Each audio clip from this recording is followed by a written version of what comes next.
Faz muitos anos que eu trabalho na indústria mecânica.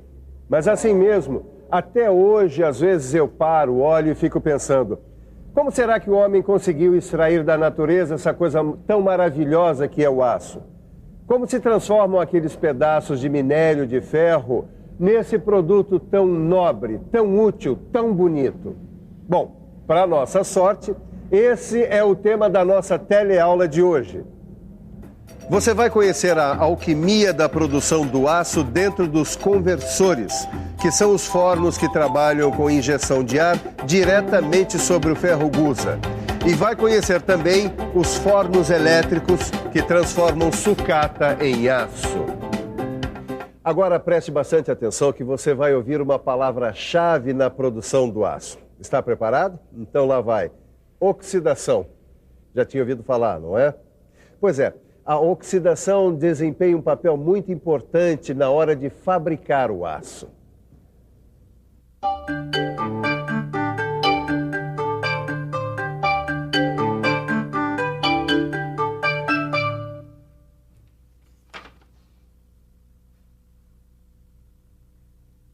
Oxidação, é isso? O quê? Você nunca tinha ouvido falar? Já tinha sim, mas eu não tinha entendido que a oxidação é fundamental para transformar gusa em aço. Você ouviu o que ele disse? A oxidação é fundamental para transformar o gusa em aço. Neuza, você já tinha estudado como que acontece esse processo de oxidação? Bom, para falar a verdade, ainda não. Então vamos nessa, viu? Porque se a gente não aprender como acontece esse processo de oxidação, a gente não vai entender direito como que é a produção do aço. E se a gente não aprender como que é a produção do aço, a gente não vai dominar bem os materiais. Se a gente não dominar os materiais, a gente não vai ter condições de construir o nosso kart. Então, oxidação já! A oxidação é a combinação do metal e das suas impurezas com o oxigênio. Mas que impurezas do metal são essas? Como você já sabe, o ferro gusa tem grandes quantidades de carbono e de impurezas normais, como o silício, o enxofre, o fósforo e o manganês. Agora, quando o oxigênio entra em contato com o metal, a concentração dessas impurezas diminui e aí o material fica mais resistente e mais dúctil. Mas até descobrir isso, os pesquisadores queimaram as pestanas. Agora fique por dentro de como o oxigênio entrou na história do aço. A ideia de reduzir as impurezas injetando oxigênio no metal dentro do forno foi apresentada por dois engenheiros simultaneamente, Henry Bessemer, inglês, e William Kelly, americano, no ano de 1847. Esse processo permitiu a produção de aço em grandes quantidades. A produção do aço com injeção de ar ou oxigênio acontece em fornos especiais chamados conversores. Você vai conhecer agora os três principais tipos de conversores. São eles o conversor Bessemer, o conversor Thomas e o conversor LD, que é a abreviatura de Linz-Donawitz. Vamos conhecer mais sobre cada um deles, começando pelo conversor Bessemer. Nós vamos conversar agora com o Luiz, que é engenheiro metalúrgico. Luiz, quais são as características do conversor Bessemer? No conversor Bessemer, o ar sob pressão entra pelo fundo.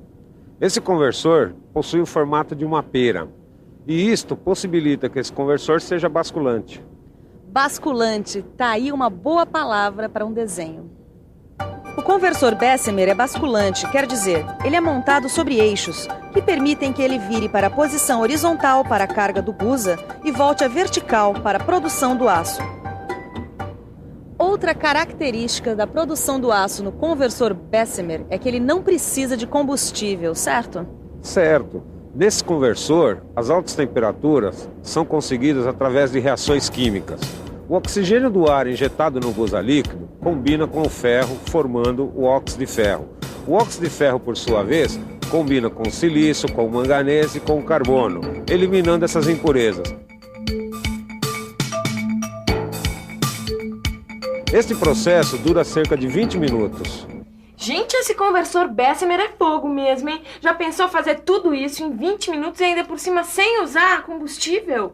Mas esse não é o único conversor, não. O conversor Thomas, que também é basculante, funciona de uma maneira bem parecida. Vamos dar uma olhada no conversor Thomas. O conversor Thomas também usa ar no processo. A diferença é que ele tem um revestimento que aceita alto teor de fósforo no ferro gusa. É isso? É isso.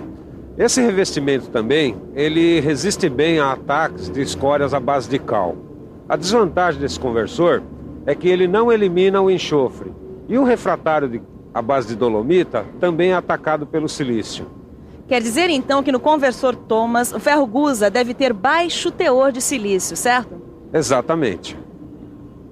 Esse conversor também é quente, hein, Edgar? Agora tem aquele outro que a gente ainda vai ver. Como é que ele chama mesmo? Peraí. Conversor LD. Ele também funciona à base de injeção do oxigênio no gusa líquido, como os outros. Só que ele injeta o oxigênio pela parte de cima do conversor.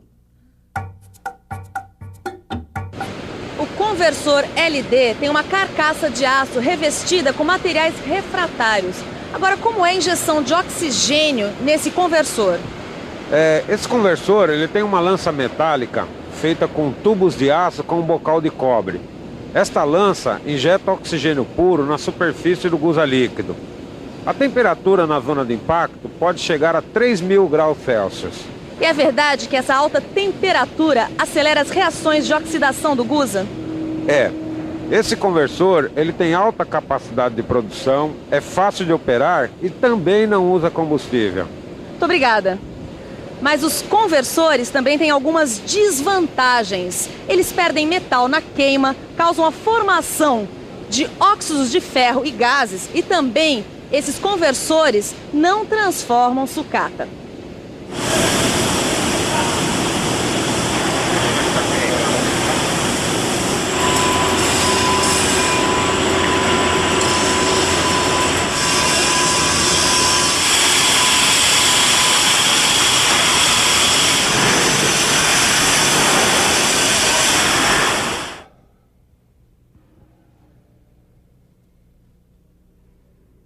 Você ouviu o que a repórter disse?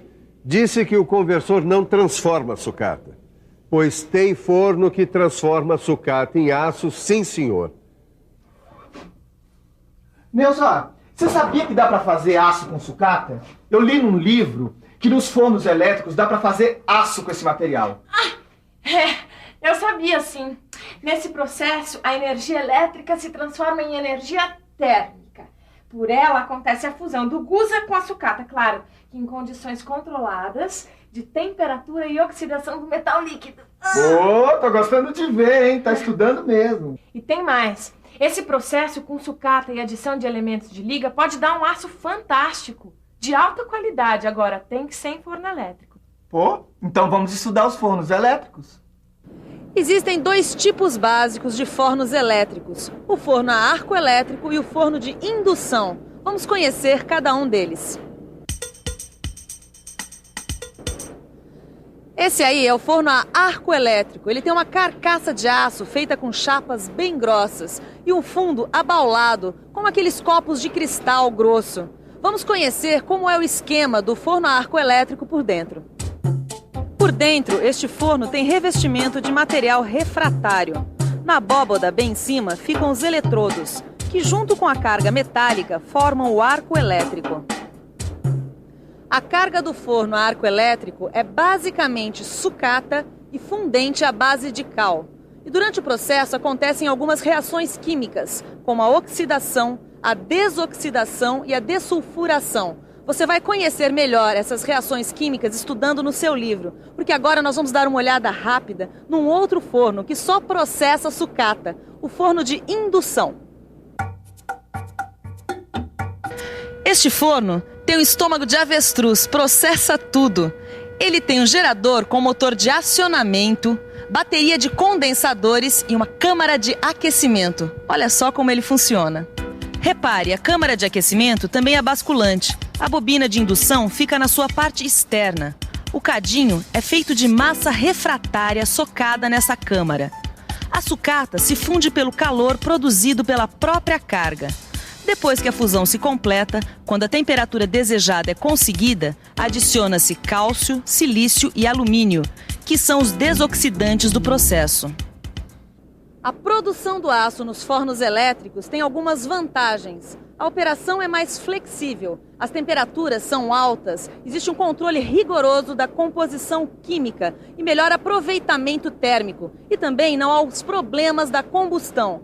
Mas também existem algumas desvantagens nos fornos elétricos. O custo operacional é mais alto e a capacidade de produção menor. Neuzinha, vamos comprar o aço para o nosso kart produzido num forno elétrico ou num conversor?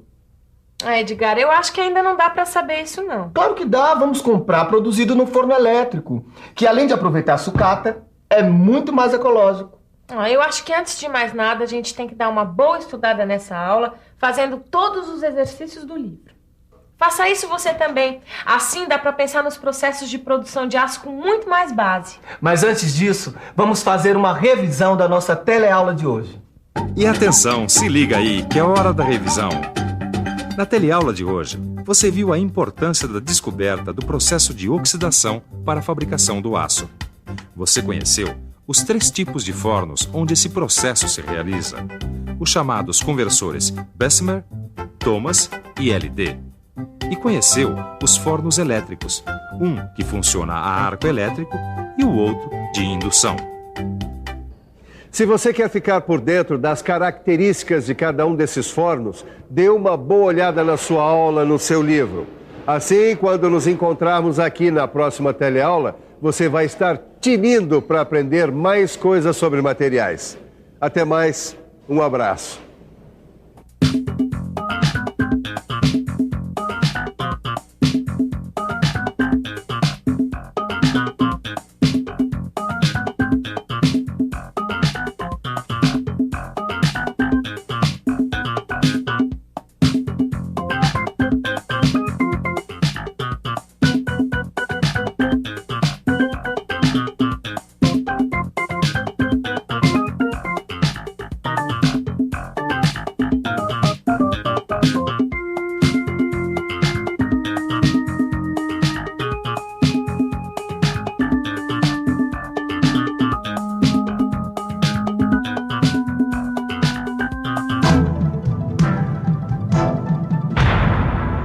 Telecurso 2000, um programa de educação do Sistema Fiesp e da Fundação Roberto Marinho.